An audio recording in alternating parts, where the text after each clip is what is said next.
The purpose of this video is to unbox my brand new Roundhouse Engineering Bertie. Then I'll show you the locomotive in detail, including all the customized bits that I asked Roundhouse Engineering to do. I'll discuss Roundhouse Engineering a little, the RC in this locomotive, and the first mods I completed. What is this that just arrived by that? Aha. Could it be a steam engine? Sometimes seeing a FedEx truck brings huge amounts of joy. Something hath arrived from Roundhouse Engineering. Sugar cubes. Nope, they're too large. This I literally was not expecting. That's cool. I did order this locomotive with the sight glass and Goodall valve. I did not expect it would come with the bottle. I ordered mine with radio control. Oh, what is this? Things are coming out of the box. It's kind of like a reverse Russian doll. Oh my goodness. A thing of utter beauty. But wait, there's more. The RC is in the tender. This is the buffer beam that would normally go on the back of the locomotive, but now I've got to mount this drawbar in order to take the Jennie tender. Putting the drawbar on is easy because the holes in here are already tapped for these screws. What a handsome locomotive this is. Oh wow. This dome piece is nice and heavy, and of course goes over there. Because I asked for RC and the receiver and the battery pack and whatnot is in there, and this is a coal tender, it doesn't seem to make sense to have this bulkhead right here, the back wall right here on this locomotive, so I might actually take that out. Now, the only downside to removing the back wall is that the back wall held this on there, but if I don't lift it by this and I'm careful with that, it'll be just fine. But if it's going to be a coal tender locomotive, it needs to have an open back. So it will look way better. And also, everything will be at my fingertips. Ah, that looks much better. Now it looks like a tender coal engine. And Lord Michael likes it too. Rob at Swift 16 in Wales sent me a little Christmas care package, and that was one of the little things in it. And this nice lamp of his was in there too. I'm going to mount that toolbox there, and I'm going to buy one from him to mount as well on the other side. Duly mounted. This brass casting he sent because he knew I was getting this locomotive so that I could put it on the front post, but I've drilled it out and hollowed it out to put an LED light up in there.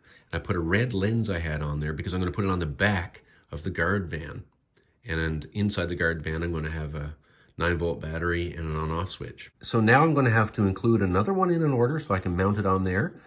Somehow, I might figure out how to get an LED up in there. If I rig it so it doesn't press all the way down, I can still have a light with the wires coming out there, hide under the locomotive body, and have a separate little plug and run it also from the tender so I can have one light at the front. But that's a future project. And of course, there's plenty of steel in this locomotive, which is nice because my figures like Lord Michael, where I've drilled and mounted strong magnets, can stand anywhere. I haven't run the thing yet, and as is typical of me, I've already started making it my own. I already have a couple of drivers for the engine that have magnetic feet, but what I need is a fireman for this one to stand on the tender, so he's about to get the treatment. With the locomotive comes an Allen key, some spare O-rings, a gasket, spare gas jet, also this nice syringe for filling water quickly, and of course some steam oil, 220 weight. My AccuCraft engine's like the 460 weight. However, I've been warned by Roundhouse not to use it. It's too heavy and it might eventually carbonize and plug the superheater. We don't want to do that. I have decided that I'm going to paint the buffers black so that this will be a better trench locomotive. I don't think they'd have bright red parts. Marauding aircraft would be able to see that from miles away. That looks better. Of course, marauding airplanes would see the smoke. However, why add to it? You gotta watch out for these guys. When I take the cylinder cover off of this locomotive, I'm pretty sure it's the same cylinder as on this locomotive. So this is a high-end Roundhouse, and this is their basic series. But you know what? The same cylinders, the same lubricator, the same steam regulator, the same gas tank and gas regulator. Now I've done it, I tried to lift it up by that. This may be an inelegant solution. Keep in mind that troops in the field had to use whatever was at hand. There. I can lift it up now anytime I want. I've got my crew. They look pretty good in there. The black buffer beams sure do work on this engine. So let's talk about Roundhouse Engineering for a moment and my experience with their customer service. First of all, they were very timely in their emails back to me, very timely with the questions. I asked for War Department gray, and then I remembered that they had an Alco in War Department.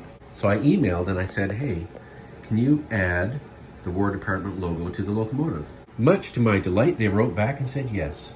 I sometimes like to keep my engines going for quite a while, so I'll stop occasionally, add steam oil, add water, add fuel, all that sort of thing.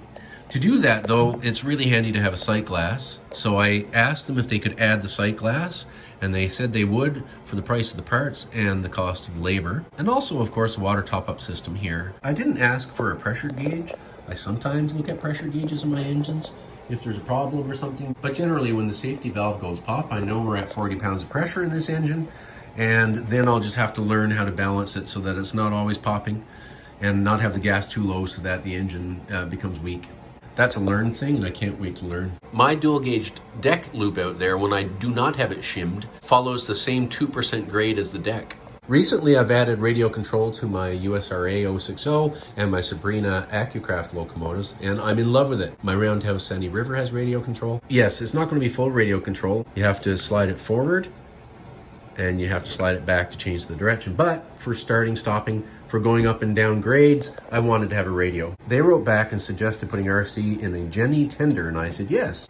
Well, you know, it's got this nice coal load, and I've already shown the radio control pieces in there. All in all, I feel I have a wonderful, one-of-a-kind, custom Bertie locomotive that I'm going to have lots of fun with. That is, of course, until somebody sees this video and asks Roundhouse to do the same thing, which is good. Now, just a note on the boiler. When you look at this engine at first, you think, ooh, tiny boiler, right? Because here's the smoke box. But they're cheating, because here, in what would be the water tank, if you look at the back head, the boiler is actually quite large. If you look at this band, it's actually following the shape of the boiler. So the smoke box does not reflect the size of the boiler in there. You can see actually the front of the boiler through that gap there.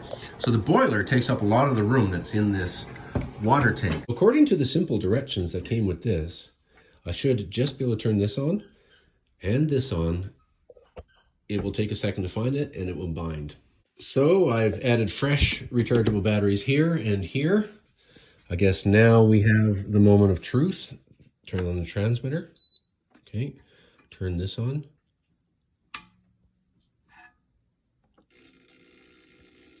Oh yeah. Haha! In the next video, I'm going to show how slip eccentrics work. And in the following video after that, I'm going to show how we load up this engine, get it all ready, and then we're going to run it. Please subscribe and also share this video so we can help build our hobby.